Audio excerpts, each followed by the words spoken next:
देखो बड़े अच्छे माहौल में और सभी बातें हुई। अब आपके सामने एसडीएम साहब अपनी बातें रखेंगे कि सही काम करता है नहीं करता है, और जहाँ की जैसी जनता होती है वहाँ की न्याय व्यवस्था भी ऐसी होती है। कोई भी अपराधी कहीं से बाहर से नहीं आता, समाज से ही बनता है। कुछ समाज की भी गलतियाँ हो सकती हैं, कुछ उसकी पर्टिकुलर जिस सोसाइटी को बिलोंग करता है, जैसी संगत में रहता है, उसका भी उस पर असर होता है। ये मेरा मानना है। अच्छी बुरी चीज़ें हम समाज से ही सीखते हैं। आज के ज़माने में तो प्रत्येक चीज़ें हम टीवी से, मोबाइल से, इंटरनेट से, चोरी करना, पढ़ना, लिखना, सारी चीज़ें उसी को देख कर करते हैं। बड़े बड़े क्राइम पेट्रोल, अन्य कार्यक्रम चल रहे, सीरियल चल रहे हैं, तो कहीं वो हमारे लिए फ़ायदेमंद भी हैं और कहीं ना कहीं वो समाज को गलत दिशा में ले जाने के लिए, जैसा हम सोचते हैं कि हीरो के रूप में अपने आप को देखते हैं या हम चोर के रूप में देखते हैं।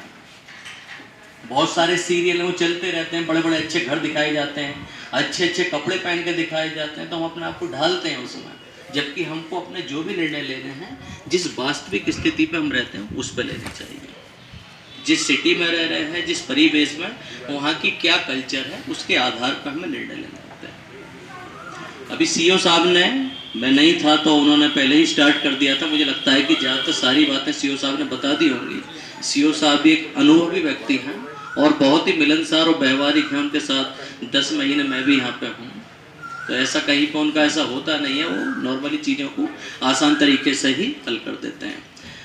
अभी बहुत सारी बातें हुई, यहाँ पे जो बातें हो रही हैं, इनका असली मकसद तब ठीक होगा ये बात डाउन द लाइन नीचे पहुँचे।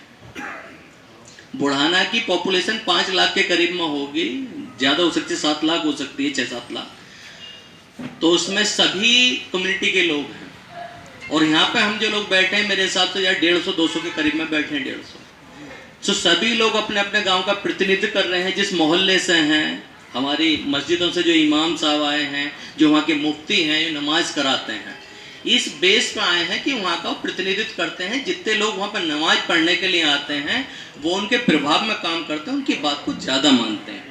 एक एक व्यक्ति से मिलना संभव नहीं हो पाता है, इसलिए मीटिंग रखी जाती है कि इस मैसेज को आप नीचे डाउन द लाइन पहुँचाएं। समाज के कुछ एंटी सोशल एलिमेंट्स होते हैं, मात्र 1% भी नहीं होते। आपने देखा हो किसी मोहल्ले में लड़ाई झगड़े करने वाले एक आध व्यक्ति होता है, सब नहीं होते।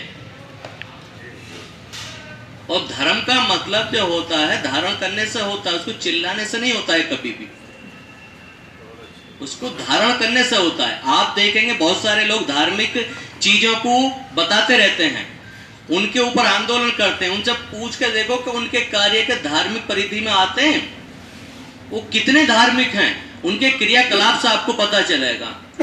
मेरे किसी एक एंगल से आपको मेरे कार्य करने की शैली पता नहीं चलेगी। मेरे कोर्ट में कैसा काम करता हूँ, पब्लिक के साथ मेरा क्या वो है, कैसे मैं डिसीजन लेता हूँ, पब्लिक में मेरा क्या इंटरेक्शन है, तो किसी एक पक्ष से जानकारी नहीं करें तो उसी तरीके से उस व्यक्ति की भी बहुत सारी गतिविधियों को देख कर आप ये अंदाजा लगाएंगे कितने धार्मिक। हमारा सीधा मतलब ये होना चाहिए, एक आदर्श नागरिक का मतलब कि मेरे कर्तव्यों से किसी दूसरे व्यक्ति की स्वतंत्रता में हनन न पहुंचे, और मेरी स्वतंत्रता वहीं तक है कि जहां तक दूसरे की स्वतंत्रता में बाधक ना हो। मेरी सामाजिकता, एक आदर्श नागरिक के जो गुण है वो ये होने चाहिए कि मेरी वजह से किसी दूसरे व्यक्ति को तकलीफ ना हो। तो उसमें जो प्रोविजंस दिए हुए हैं, ज़्यादा कुछ नहीं करना है हमको, जो हमारी गाइडलाइन है उसी का हमको अनुपालन करना है, इससे ज़्यादा कुछ नहीं करना है। अभी बात बहुत सारे लोगों ने बताई नगर पालिका की, तो नगर पालिका के लिए आप सुनिश्चित रहें, जहाँ पे बड़ी गाड़ी नहीं जाती है तो वहाँ से भी कूड़ा उठवाने के लिए छोटी गाड़ी की व्यवस्था करते हैं। इस बार भी ऐसी व्यवस्था रहेगी, बड़ी गाड़ी जहाँ तक जा सकती है वहाँ तक जाएगी, छोटी गाड़ी जो कूड़ा कलेक्ट करके उसमें डालती है।